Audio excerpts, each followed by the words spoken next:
In this video, I'll show you everything you need to know to customize your Shopify header. And the best part is that you don't need any of these $400 paid themes to do so. You also don't need any paid apps or any advanced skills to create a professional looking Shopify header. So as an example, I turned this default looking Shopify header into this version you can see over here. And as you can see, it's almost identical to the paid Impulse theme, which costs $400. And I used the free Horizon theme to create almost an identical version. Hey, my name is Robin and I help Shopify brands with their store design and email marketing. And if you want to work with me, you can drop me an email. And I also have plenty of free resources on my website. So for example, the free 16-page email marketing guide. Make sure to download the free guide. Simply enter your email and click Get the Guide.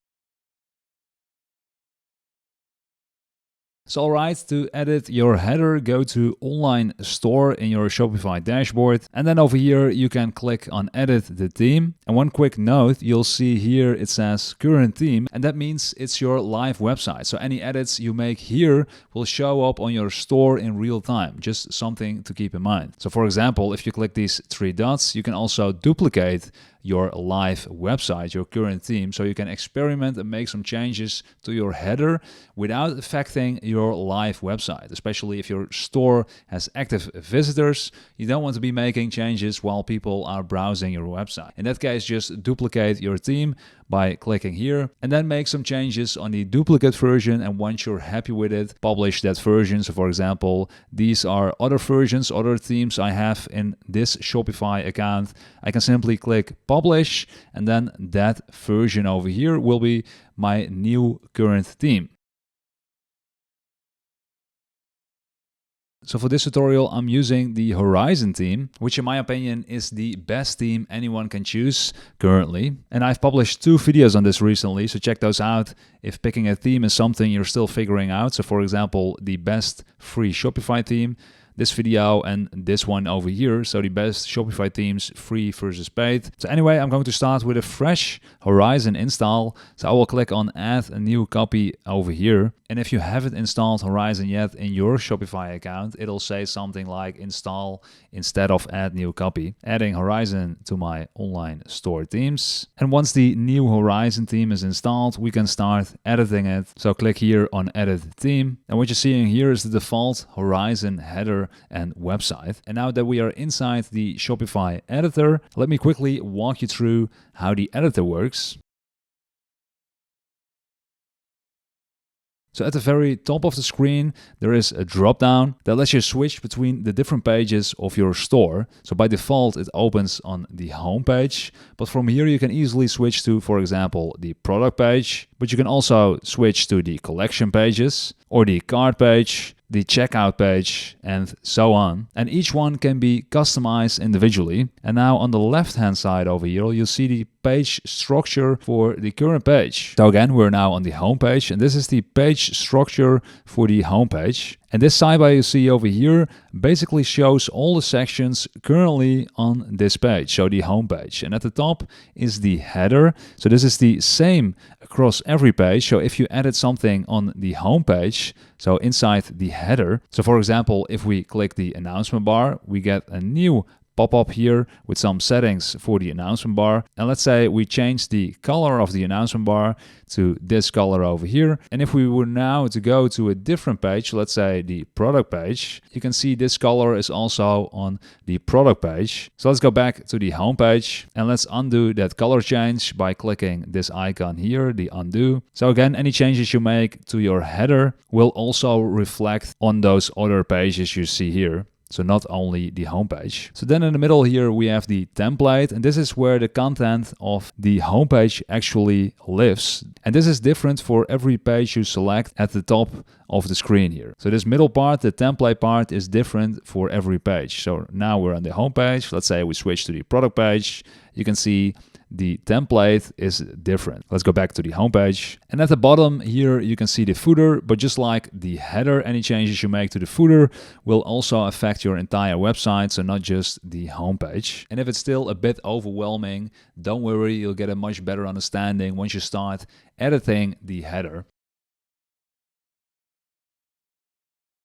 So let me now walk you through the different things you can do within the header settings. And let's start with your logo. So to add a logo to your header, click the gear icon in the top left corner. Then click on the logo settings here and then select your logo image for the default logo. So you can upload it here, or if you have already uploaded it like me, you can simply select it and click done. And next, if you click on the header element like I do here, we can position our logo to the left or the center or on the right. I'll go with center. And as you can see over here, we also have some more settings. So for example, we can change the position of the search icon, and by default it's on the right side, so here on the right. But since it's a very handy feature, so if we click on the search icon here, and if you type something, the products in your store automatically pop up. So it's a very handy feature. So in my opinion, it should be more prominent than just on the right side.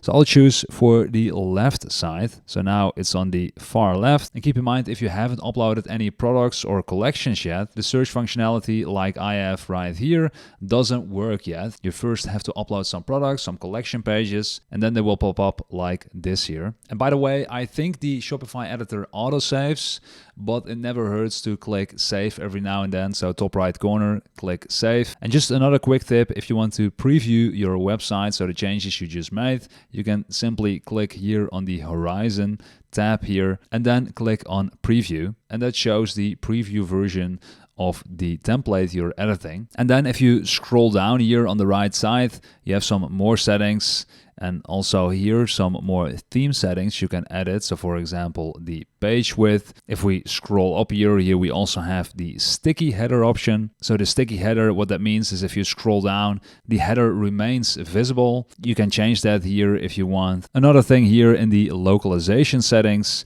we can enable the flag symbol. So if we enable this, you can see a flag appears here. And keep in mind, this flag symbol only appears if you have multiple countries and regions in your markets settings. If you have no clue what I'm talking about, then make sure to check out this video, Shopify Markets. It's in my Shopify playlist. Another thing here, we can also set a transparent background. So if we enable it, you can see the difference. So let's enable it, let's disable it. You can see the difference, right? But one thing we have to change here is the logo, of course, because now it isn't clearly visible anymore. So in that case, we have to go to the top left corner here, click on the gear icon, and here we can set an inverse logo. And that means basically a white version of your logo. So I already uploaded a white version of my logo. I'll select it and click on done. And now, as you can see, the moment the header is transparent, it uses the inverse logo I set. Once I scroll down, as you can see, it swaps to the default logo. If we scroll up, you can see it is the inverse logo. So that's a pretty cool feature. Then another thing you can tweak if we select the header element over here again. So click the header element and we can tweak the colors. So let's say you want to tweak the menu links and edit the colors of the menu links.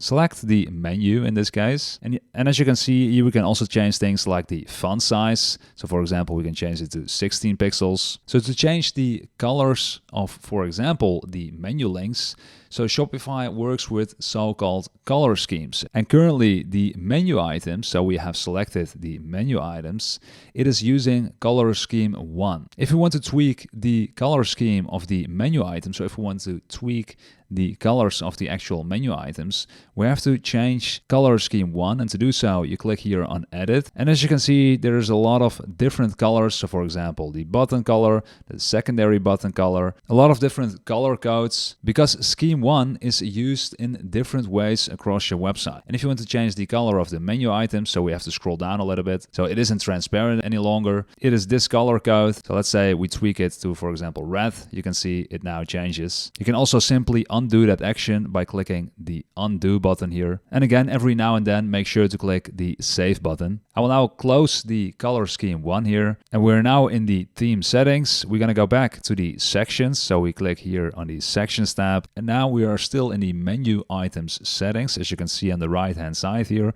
If you click the header element again, So if you hover over your mouse on the header element and then click, you'll see we have different settings here on the right. And another cool feature is the Add to Cart Opens drawer. And to find that feature, we have to scroll down all the way to Theme Settings at the bottom right corner, click on Theme Settings, and then again scroll all the way to the bottom, and here it says Add to Cart Auto Opens drawer. So by default it is disabled. And if we preview the store now, so if we click this element here, click on Preview, and if we now scroll down and add one of our products, so let's say we want to add this product, click on Add to Cart, and right now, as you can see, nothing really happens visually. The product just got added to the cart, but nothing happens visually. Let's go back to the settings here and enable the Add to Cart Auto Opens drawer. Click on Save, and let's preview the website again. Click on this section, click Preview. Let's add this product, for example. I'll click this button, click Add to Cart.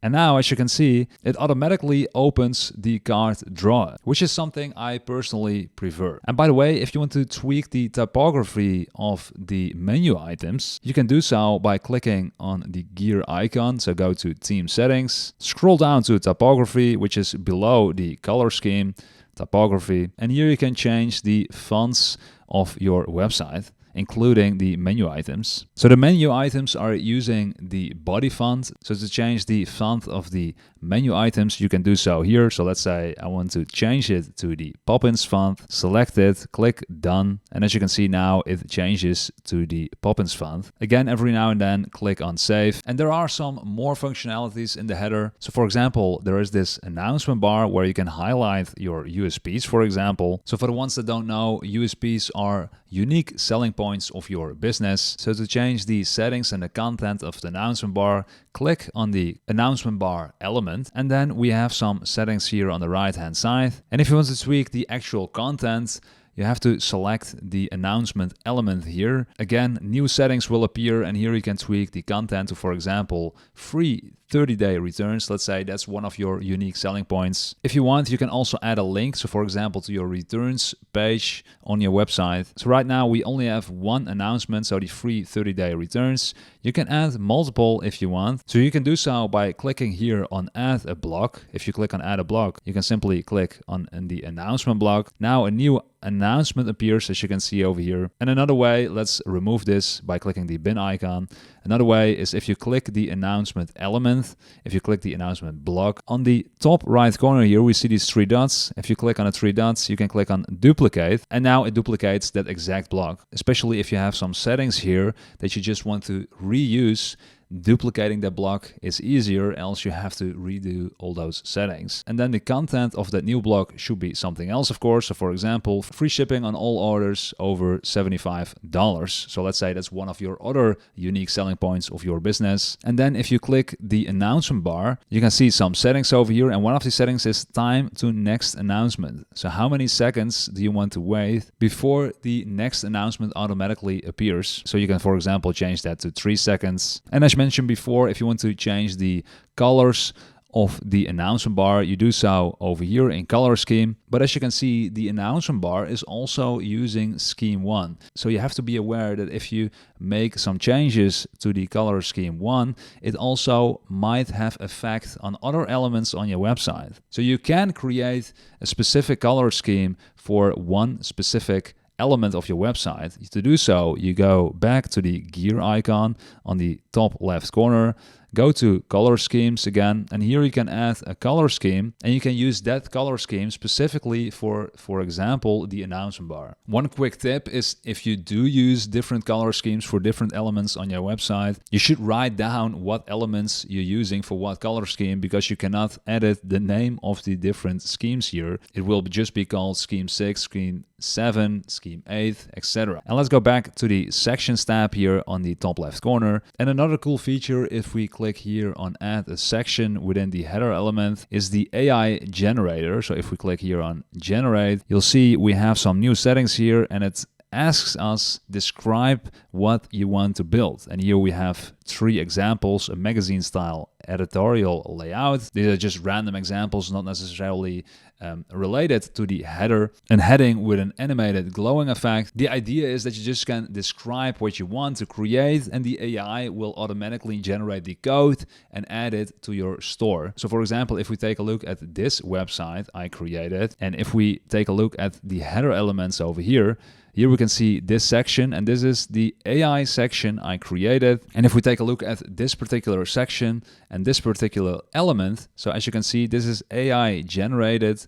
So build me a header that supports a menu on the left side and social media links with icons on the right, etc., etc., etc. And then it created this header you can see over here. So if we preview this store, so you can see we have some menu links here, and here we have some social media icons. And that is a cool thing if you can't seem to find the correct section within the Horizon templates. So if you can't find the thing you want, you can use AI to create whatever you want. You can definitely be very creative with that feature. And speaking of this store's design, I'll leave a link down below to this store so you can check it out yourself. So if you like this design with all the features it has, and if you want to create a similar design for your own store, I created this step-by-step Shopify website design course. It's a pretty small course, but it's very practical and very hands-on, very much for beginners. I'll basically show you every single mouse click, what you have to do, what you have to select to create this exact design. So the course covers basically everything